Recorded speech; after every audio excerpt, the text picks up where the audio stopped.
نحمده ونصلي على رسوله الكريم اما بعد اعوذ بالله من الشيطان الرجيم بسم الله الرحمن الرحيم ان الدين عند الله الاسلام وقال الله تبارك وتعالى وما امروا الا ليعبدوا الله مخلصين له الدين حنفاء ويقيموا الصلاة ويؤتوا الزكاة وذلك دین القیمہ۔ معزز سامعین کرام،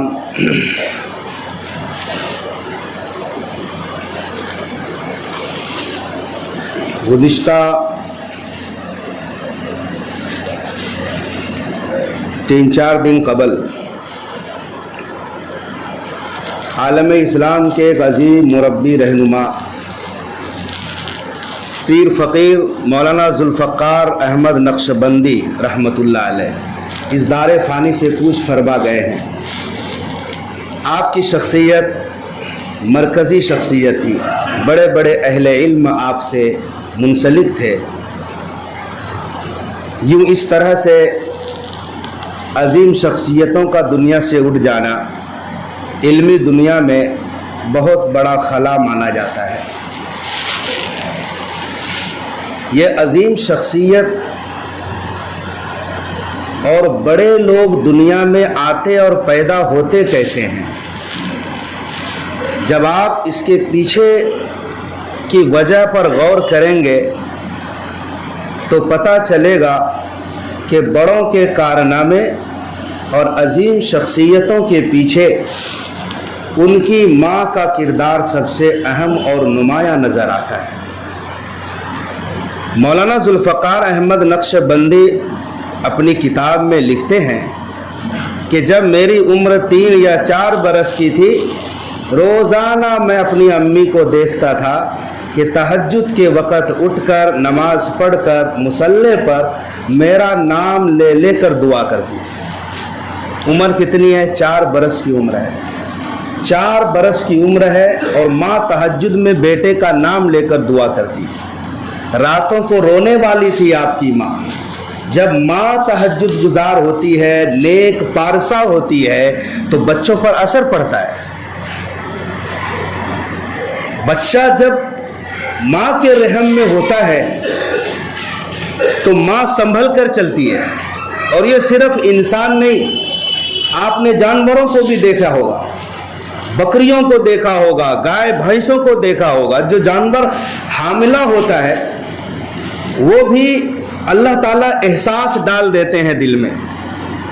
حاملہ جانور بھی سمجھتا ہے کہ پیٹ میں بچہ ہے تو قدم سنبھل کر وہ جانور رکھتا ہے، اور جانوروں کی طرح وہ نہیں اچھل کود کرتا ہے۔ ساری بکریاں اچھلیں گی کودیں گی، لیکن جو حاملہ بکری ہوگی اس کو اپنے حمل کی ذمہ داری ہے کہ کہیں ایک قدم اگر غلط جگہ پڑ جائے، پھسل جائے تو حمل کا نقصان ہو سکتا ہے۔ یہ چیز تو اللہ نے جانوروں میں بھی پیدا کی ہے۔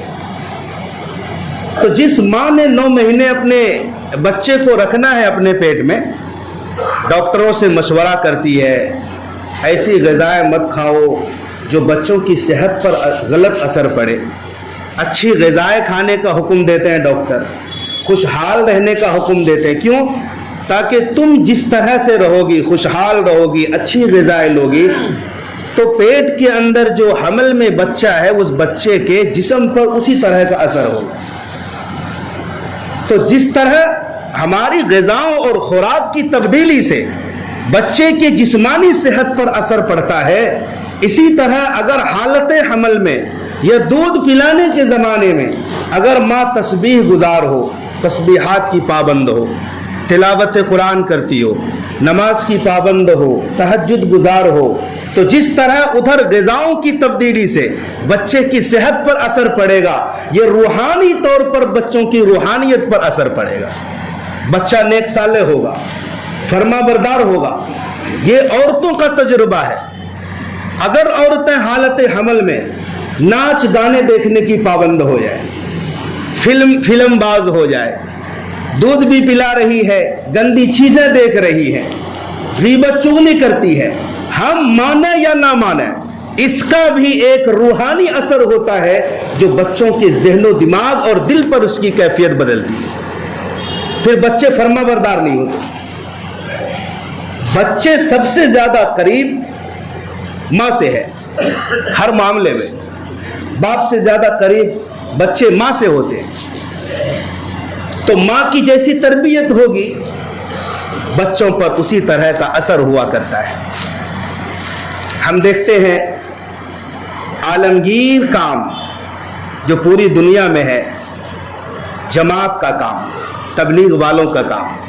ایک مرد قلندر ہندوستان سے اٹھا، مولانا الیاس کاندھلوی رحمت اللہ علیہ. ایک چنگاری اٹھی. آپ عالمگیر کام کے پیچھے، ایک شخصیت کے پیچھے جب آپ دیکھیں گے تو آپ کی ماں کا کردار نظر آتا ہے. ماں تہجد گزار جید حافظہ تھی آپ کی، مولانا الیاس کی ماں جید حافظہ تھی. دودھ بھی پلاتی تھی اور چونکہ قرآن کریم ازبر یاد تھی آپ کو، یادداشت کے مطابق قرآن کریم کی تلاوت بھی کرتی تھی. تہجد میں رو رو کر مولانا الیاس رحمت اللہ علیہ کے لیے دعائیں کرتی تھی. ماں کا کردار بڑا اہم ہوتا ہے. آج ہم اچھی بہو ڈھونڈتے ہیں اور حدیث کی روح میں بھی ہے کہ لوگ 4 مقصد سے نکاح کرتے ہیں. بعض لوگ حسب کی وجہ سے، خاندانی عورت ہے. بعض لوگ خوبصورتی کی وجہ سے نکاح کرتے ہیں، اور بعض لوگ مالداری کی وجہ سے کرتے ہیں، اور بعض لوگ دینداری کو دیکھتے ہیں. آقا فرماتے ہیں یہ چیزیں نہ ہو تو چلے گا، لیکن دیندار عورت ہے تو اس سے نکاح کر لو، تم کامیاب ہو جاؤ گے. سوال یہ ہے کہ دیندار بہو ملے گی کہاں سے؟ وہ کیسے؟ کوئی دکان ہے، اس کی کہیں منڈی لگتی ہے کہ آپ جا کر خرید لو منڈی سے؟ دیندار بہو کہاں سے پیدا ہوں گی؟ دیندار بہو پیدا ہوگی ماں کی مثالی تربیت سے. ماں کی مثالی تربیت سے دیندار بہو پیدا ہوگی.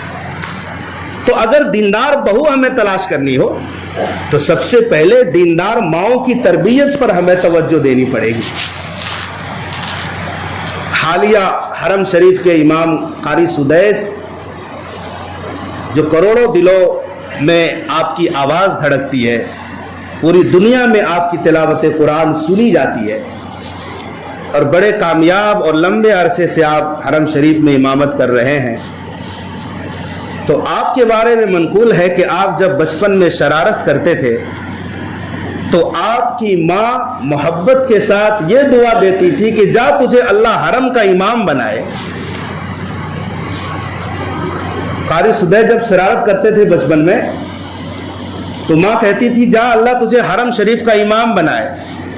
ماں کی دعائیں دل سے نکل جاتی ہے.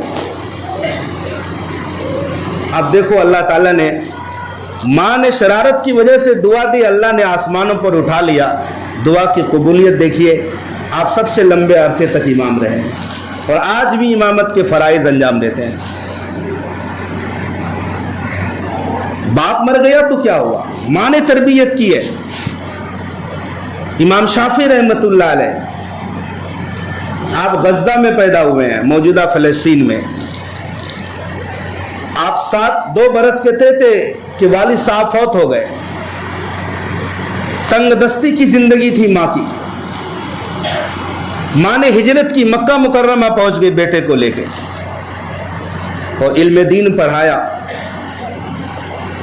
علم حدیث دیا. بڑے بڑے اکابر محدثین سے فیض حاصل کیا آپ نے، اور بڑے پائے کے امام بن گئے. تو باپ نہ ہونے سے بھی کچھ نہیں ہوتا. اگر ماں ٹھان لے کے بچوں کی تربیت کرنی ہے. امام بخاری رحمت اللہ علیہ کو آپ دیکھیں، آپ کا نام محمد بن اسماعیل بن ابراہیم البخاری ہیں. قرآن کریم کے بعد سب سے معتبر کتاب امام بخاری کی بخاری شریف مانی جاتی ہے. کوئی شخص اس وقت تک عالم دین نہیں بن سکتا جب تک بخاری شریف نہ پڑھ لے. یہ شرط ہے درس نظامی میں. بخاری شریف پڑھے بغیر کوئی عالم نہیں بنتا ہے. ایسی مقبول ترین کتاب لکھی. 60 برس کی عمر ہے آپ کی کہ آپ کی بینائی چلی گئی، مکمل بینائی آپ کی چلی گئی امام بخاری کی. ماں رات میں اٹھ کر تہجد میں رو رو کر دعائیں مانگتی تھی، ایسی تڑپ تھی دعا میں، ایسی اخلاص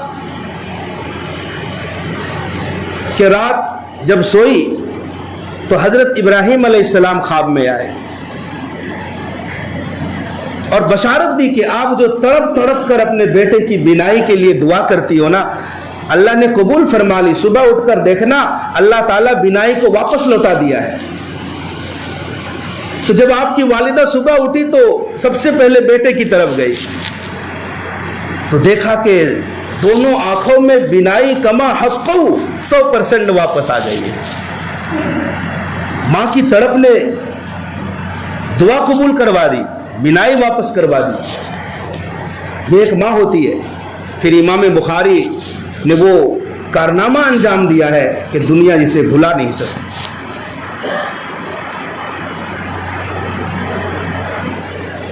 شیخ عبد القادر جیلانی رحمۃ اللہ علیہ، آپ دیکھیں نا، شیخ عبد القادر جیلانی محبوب اولیاء ہیں وہ۔ آپ چھوٹے تھے، ایک قافلے کے ساتھ بغداد جا رہے تھے۔ اس زمانے میں بغداد یہ علم کا مرکز تھا، لوگ بغداد جاتے تھے علم حاصل کرنے۔ تو آپ چونکہ چھوٹے تھے تو آپ کی ماں نے بغل کے نیچے کرتے کی آستین کے پاس اللہ اکبر 40 دینار 40 اشرفیہ سل کر دے دی تھی اور نصیحت کی تھی جاتے وقت کہ بیٹا کسی بھی موڑ پر جھوٹ نہیں بولنا۔ بچے نے ماں کی نصیحت کو اپنے دل میں لے لیا۔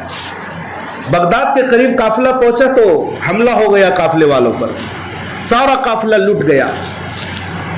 تو ایک ڈاکو آیا اور عبد القادر جیلانی جو چھوٹا بچہ تھا، ڈاکو نے پوچھا کہ بیٹے تیرے پاس کچھ ہے؟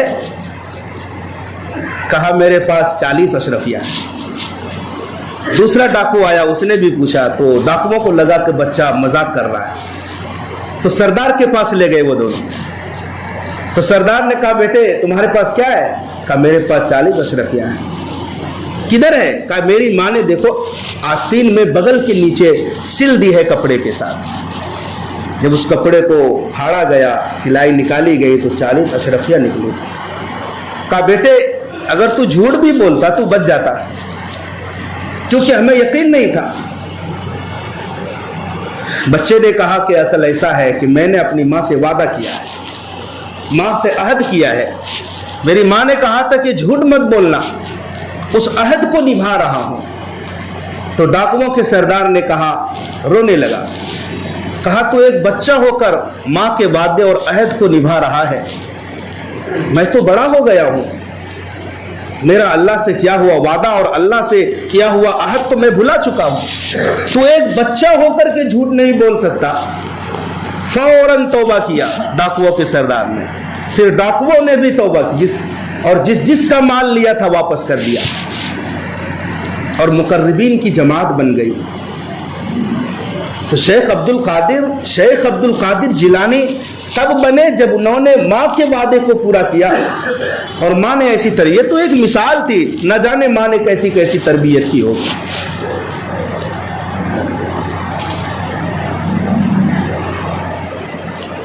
ہندوستان جیسے کثیر المذاہب ملک میں امن و سلامتی اور ایمان و یقین کے ساتھ زندہ رہنا اور اپنے بچوں کو زندہ رکھنا، اس میں سب سے بڑا رول ماں باپ کا ہے، کیونکہ ہمارے تعلیم گاہوں میں، اسکولوں میں کیا ہو رہا ہے، کیا پلاننگ ہوتی ہے، ہم سب دیکھتے ہیں۔ جو بچہ LKG اور KG سے اسکولوں میں جا کر کفر ہوتا ہوا دیکھتا ہے، کفر سنتا ہے، کفر بولتا ہے، ایسے بچوں کو اس ماحول سے نکال کر بچوں کے دل میں ایمان کا بیج بو دینا اور ایمان کو سلامت رکھنا آج کا سب سے بڑا چیلنج ہے۔ ابھی معاملہ جیسے ایک گیت کے بارے میں چلتا ہے، وندے ماترم کے بارے میں، مسلمانوں کو معلوم ہونا چاہیے کہ ہم سب کا عقیدہ ہے کہ ہم صرف ایک اللہ کی عبادت کرتے ہیں، اس کے ساتھ کسی کو شریک نہیں کر سکتے۔ ہماری باؤنڈری ہے، چہار دیواری ہے، ہماری حدیں ہیں، سرحدیں ہیں، ہم اس سرحد سے آگے نہیں جا سکتے ہیں، چاہے اس کے لیے مسلمان سب کچھ قربان کر دے، ایمان کا سودا تو نہیں کرے گا۔ وندے ماترم گیت کے کچھ اشعار کے اندر شرکیہ باتیں ہیں، ہندوستان کی زمین کو دیوی دیوتا ہم تیری عبادت کرتے ہیں، ماں اور نہ جانے کس کس دیوتا سے تشبیہ دی گئی، اللہ کا مشابہ کہا گیا ہے۔ ظاہر سی بات ہے مسلمانوں کا تو یہ عقیدہ نہیں ہو سکتا۔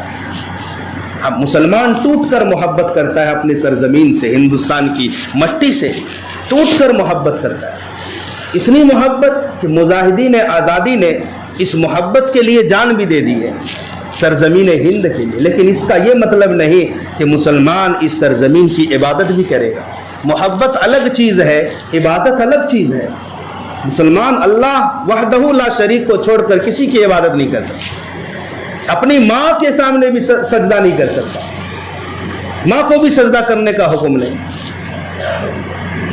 اب اسکولوں میں جانے انجانے سے جب اس گیت کو بار بار دہرایا جائے گا، ہمارے بچے پڑھیں گے تو سوچ سکتے ہیں اس دل میں ایمان کی حرارت باقی رہ سکتی ہے۔ قرآن نے صاف کہا ہے ایاک نعبد و ایاک نستعین، ہم تیری ہی عبادت کرتے ہیں، ہم تیری ہی عبادت کرتے ہیں اور تجھ ہی سے مدد مانگتے ہیں، تیرے علاوہ کسی سے مدد نہیں مانگتے۔ مصر کے اندر جس طرح ہندوستان میں مختلف قسم کی عبادت ہوتی ہے کفر و شرک کی، مصر کے اندر حضرت یعقوب علیہ السلام کے دور میں بھی شرک کی ساری اقسام موجود تھی، یہاں تک کہ گائے کی بھی پوجا ہوتی تھی مصر کے اندر۔ یعقوب علیہ السلام خاندانی نبی ہیں، یہ خود نبی ہے، بیٹے یوسف علیہ السلام بھی نبی ہے، باپ اسحاق علیہ السلام نبی ہے، اور اسماعیل علیہ السلام جو آپ کے چچا ہے یا تایا ہے وہ بھی نبی ہے، اور پھر دادا موحد اعظم حضرت ابراہیم خلیل اللہ علیہ السلام، یہ نبیوں کا خاندان ہے۔ لیکن سورہ بقرہ میں کیا واقعہ ملتا ہے؟ ام کنتم شہداء اذ حضر یعقوب الموت اذ قال لبنیہ ما تعبدون من بعدی۔ یعقوب علیہ السلام کو یہ فکر دامنگیر ہو گئی کہ پورا ملک مصر کفر و شرک کی آماجگاہ ہے، کہیں یہ ماحول ہمارے چند گنے چنے خانوادے کے ایمان و اسلام کو ڈبو نہ دے، حاوی نہ ہو جائے شرک۔ تو یعقوب علیہ السلام مرض الوفات میں ہیں، وفات کے قریب ہیں، اور آپ اپنے بیٹوں کو جمع کر کے کہتے ہیں اذ قال لبنی ما تعبدون من بعدی، میرے بیٹو میرے چلے جانے کے بعد تم کس کی عبادت کرو گے؟ یہ فکر دیکھو ایک باپ کی، حالانکہ نبوت کا خاندان ہے، اپنے بیٹوں سے پوچھ رہے ہیں ما تعبدون من بعدی، میرے بعد کس کی عبادت کرو گے؟ بیٹوں نے کہا نعبد الہک و الہ آبائک ابراہیم و اسماعیل و اسحاق الہ واحدہ، ابا جان آپ کے چلے جانے کے بعد ہم آپ کے رب کی عبادت کریں گے، آپ کے الہ کی عبادت کریں گے، جو الہ ابراہیم علیہ السلام، اسحاق علیہ السلام اور آپ کے آباء و اجداد کا ہے، ہم اس کی عبادت کریں گے۔ گویا کہ حضرت یعقوب علیہ السلام مطمئن ہو گئے اپنے بچوں کی طرف سے۔ ابھی چند دنوں کے بعد 25 دسمبر کو ہم یہ ہلکے میں محسوس لیتے ہیں اور اپنے بچوں سے بھی جانے انجانے میں کراتے ہیں۔ عیسائیوں کے عقیدے کے مطابق 25 دسمبر کو حضرت عیسیٰ علیہ السلام پیدا ہوئے۔ تاریخ کو ایک طرف رکھیے، پیدا ہوئے تھے آپ اس دن یا نہیں یہ الگ چیز ہے، قرآن کریم کے اشارات ہمیں ملتے ہیں کہ عیسیٰ علیہ السلام سردی کے موسم میں پیدا نہیں ہوئے تھے، حالانکہ 25 دسمبر عین سردی کے موسم میں ہے، اور قرآنی اشارات یہ ہے کہ آپ جب پیدا ہو گئے تو آپ کی ماں آپ کو اٹھا کر اپنے شہر سے باہر چلی گئی، ایک درخت کے نیچے آپ تھی، اوپر کھجوریں لگی ہوئی تھی اور اللہ نے کہا درخت کو ہلاؤ تو تازہ ترین کھجوریں گریں گی. ہم کو اور آپ کو معلوم ہے کہ درختوں پر کھجوریں موسم سرما میں نہیں بلکہ موسم گرما میں لگتی ہے. کیا اشارہ ملتا ہے قرآن سے کہ آپ ٹھنڈی میں پیدا ہوئے تھے, آپ کھجوروں کے موسم میں پیدا ہوئے تھے. تو تاریخ کو ایک طرف رکھیے, کب پیدا ہوئے تھے. عیسائیوں کا عقیدہ ہے کہ 25 دسمبر کو اللہ نے بیٹا جنا ہے, العیاذ باللہ, جبکہ مسلمانوں کے عقیدے کے عین خلاف ہے. عیسائیوں کا یہی تو عقیدہ ہے کہ اللہ نے 25 دسمبر کو ایک بیٹا جنا ہے جس کا نام عیسیٰ ہے. اور ہمیں کیا سبق دیا گیا؟ قل هو اللہ احد, اے نبی کہہ دیجئے اللہ ایک ہے, اللہ الصمد, اللہ بے نیاز ہے, لم یلد ولم یولد, نہ وہ کسی سے پیدا ہوا نہ اس نے کسی کو پیدا کیا, نہ اس کی کوئی اولاد ہے نہ وہ کسی کی اولاد ہے. ولم یکن لہ کفوا احد, اور اس کے ہمسر اس کے برابر کوئی نہیں ہے. یہ ہمیں سورہ اخلاص میں سبق دیا گیا ہے. اور عیسائیوں کا کیا عقیدہ ہے کہ عیسیٰ علیہ السلام اللہ کے بیٹے ہیں. یہودیوں کا عقیدہ تھا کہ عزیر علیہ السلام اللہ کے بیٹے ہیں. تو اور ہم کیا کرتے ہیں؟ مبارکباد پیش کرتے ہیں, ہیپی کرسمس, میری کرسمس. مسلمانوں کو حد درجہ احتیاط کرنا چاہیے اور اس سے باز آنا چاہیے. اس کو آپ ہلکے میں اور معمولی نہ سمجھیں, کیونکہ یہ عیسائیوں کا مذہبی تہوار ہے, اور جو غیر مسلموں کے مذہبی تہوار ہوتے ہیں ہم ان کو مذہبی تہوار کی مبارکبادی پیش نہیں کر سکتے. لکم دینکم ولی دین, تمہارے لیے تمہارا دین, میرے لیے میرا دین ہے. ہاں, ہم باؤنڈری پاس نہیں کر سکتے, ہم حد سے تجاوز نہیں کر سکتے. ہمارے بچوں سے کرسمس کے موقع پر اسکولوں میں بہت ساری چیزیں بنوائی جاتی ہے. کارٹون بنا کر لاؤ, وہ ایک درخت بنواتے ہیں, اس میں چھوٹی چھوٹی لائٹ ہوتی ہے. اس کے پیچھے اب حقیقت کی طرف جاؤ گے نا تو عجیب و غریب داستان ہے ان کے یہاں. وہ درخت کیا چیز ہے؟ حضرت مریم عیسیٰ علیہ السلام کی جو ماں ہے, اس درخت کو عیسیٰ علیہ السلام کی ماں کی سہیلی کے روپ میں بنایا گیا ہے کہ آپ کو تنہائی محسوس نہ ہو تو تنہائی کو کاٹنے کے لیے ایک درخت کے ساتھ حضرت مریم رات گزارتی تھی. العیاذ باللہ. تو یہ عین مشرکانہ تہوار ہے. ہم اس میں نہ ملوث ہو سکتے ہیں, نہ شریک ہو سکتے ہیں, نہ ہی کسی کو مبارکبادی پیش کر سکتے ہیں.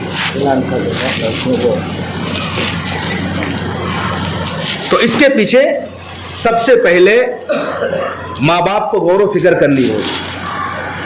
ماں باپ بچوں کی تربیت کس انداز سے کر رہے ہیں؟ گھروں میں قرآنی ماحول پیدا کرو, گھروں میں حدیث اور بڑوں کے الفاظات اور نورانی گھروں کا ماحول بناؤ.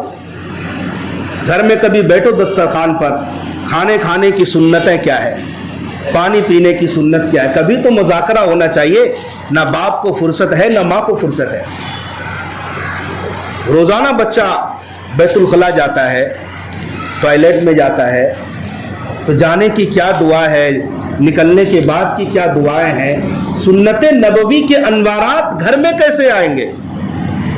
ہر شخص سوتا ہے, بچے سوتے ہیں, کبھی کبھی پوچھ لیا کریں کہ سونے کی دعا سناؤ, سو کر اٹھنے کی کیا دعائیں ہیں. جب ہم تربیت نہیں کریں گے, صرف آفس کا چکر لگائیں گے, وہاں سے گھر آئیں گے, صرف کھانا پینا اور اس سے آگے کا کچھ مرحلہ نہیں ہوگا, تو ہمارے بچے دین سے دور ہو جائیں گے. اہم کردار ادا کرنا پڑے گا ماں باپ کو. ام سلیم رضی اللہ تعالی عنہ بڑی بہادر خاتون تھی. اپنے بیٹے انس رضی اللہ تعالیٰ عنہ جو ابھی چھوٹے سے تھے, آپ کی تربیت کی فکر ہوئی آپ کو, چونکہ حضرت ام سلیم کا جو شوہر تھا کفر پر مرا تھا, انس بن نضر.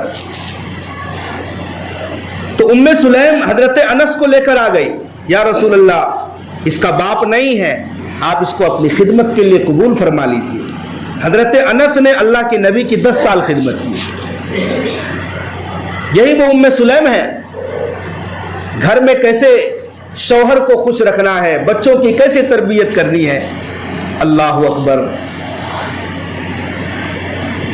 ایک مرتبہ آپ کے شوہر ابو طلحہ باہر جا رہے تھے کہ گھر میں بچہ بیمار تھا، جلدی جلدی سانس چل رہی تھی، تو ادھر کام پر گیا شوہر، ادھر بچے کا انتقال ہو گیا۔ اب ام سلیم سوچنے لگی کیا کروں، شوہر جب شام میں واپس آئے گا، اگر میں بول دوں کہ بچے کا انتقال ہو گیا تو میرا شوہر تو کھانا بھی نہیں کھائے گا۔ ام سلیم نے دوسرا روپ اختیار کیا، بچے کو ایک الگ کمرے میں سلا دیا اور خود بنو سنگار کر کے شوہر کا انتظار کرنے لگی۔ حضرت ابو طلحہ آئے، پوچھا بچے کا کیا حال ہے؟ کہا الحمدللہ بچہ آرام میں ہے، سانس رک گئی ہے۔ شوہر نے سمجھا کہ بچے کی طبیعت ٹھیک ہو گئی ہوگی، کھانا بھی کھایا، رات ہم بستر بھی ہوئے۔ اس کے بعد جب کافی رات بیت گئی تو ام سلیم نے کہا میرے پیارے شوہر ایک مسئلہ تو بتا دو۔ کہا کیا؟ کہ اگر کوئی چیز ہم کسی سے ادھار مانگ کر لیں، عاریتن لیں، تو وہ چیز اگر وہ واپس لینے آئے تو دے دینا چاہیے یا نہیں؟ کہا بالکل دے دینا چاہیے۔ کہ اللہ تعالیٰ نے بھی بطور امانت ایک لڑکا عنایت فرمایا تھا، اس لڑکے کا انتقال ہو گیا ہے، آپ جائیں تجہیز و تکفین کر دیں۔ ابو طلحہ چونک کر اٹھ گئے کہ بچہ فوت ہو گیا گھر میں، شکم سیر ہو کر ہم نے کھانا بھی کھایا، ہم بستر بھی ہوئے۔ اللہ کے نبی کو سارا ماجرا سنایا تو نبی نے برکت کی دعائیں۔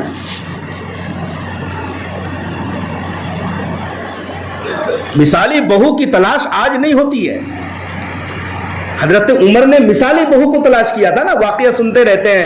آپ گشت کر رہے تھے، مدینہ منورہ کے گھر سے آواز آئی بیٹی دودھ میں پانی ملا دو۔ حضرت عمر اور قریب گئے تو پتہ چلا ایک ماں اپنی بیٹی سے کہہ رہی ہے کہ بیٹی جلدی کرو دودھ میں پانی ملا دو۔ بیٹی نے کہا کہ اماں یہ تو گناہ ہے، خلیفہ وقت عمر رضی اللہ عنہ نے منع فرمایا ہے۔ ماں نے کہا کہ بیٹی خلیفہ کو کیا پتہ چلے گا؟ تو بیٹی نے برجستہ کہا فَأَيْنَ اللَّهُ، اللہ کہاں ہے؟ خلیفہ نہیں دیکھ رہا لیکن اللہ تو دیکھ رہا ہے۔ حضرت عمر فوراً اپنے گھر پر گئے اور اپنے بیٹے عاصم سے کہا کہ عاصم تم اس لڑکی سے نکاح کر لو۔ سیرت والی بہو تلاش کیا حضرت عمر نے، اس بیٹی سے نکاح کر لو، اس بچی سے۔ حضرت عاصم نے نکاح کر لیا۔ اسی نسل سے بعد میں عمر ابن عبد العزیز رحمۃ اللہ علیہ پیدا ہوئے، جن کے کارنامے ساری دنیا میں مشہور ہیں۔